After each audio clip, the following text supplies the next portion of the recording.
मुल्क में कोरोना के मामलों में बतदरीज कमी आ रही है। महकमे सेहत के आदाद और शुमार के मुताबिक 1421 नए मामले दर्ज किए गए हैं। गुज़िश्ता 24 घंटों के दौरान 149 लोग कोरोना से फौत हुए, जबकि 1826 लोग कोरोना से शफायाब भी हुए। मुल्क में इस वक्त 16,187 एक्टिव मामले पाए जाते हैं।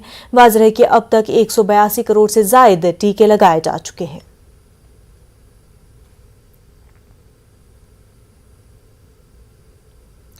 बैनुल-अक़वामी कमर्शियल परवाजें आज से दोबारा शुरू हो गई है, ताहम एयरपोर्ट और परवाजों में मास्क पहनना अब भी लाजमी है। एयरपोर्ट मुलाजमीन को PPE किट पहनना अब लाजमी नहीं है। शहरी हवाबाजी की वजारत ने कोरोना वबा की वजह से मार्च 2020 में बैनुल-अक़वामी परवाजें बंद कर दी थी।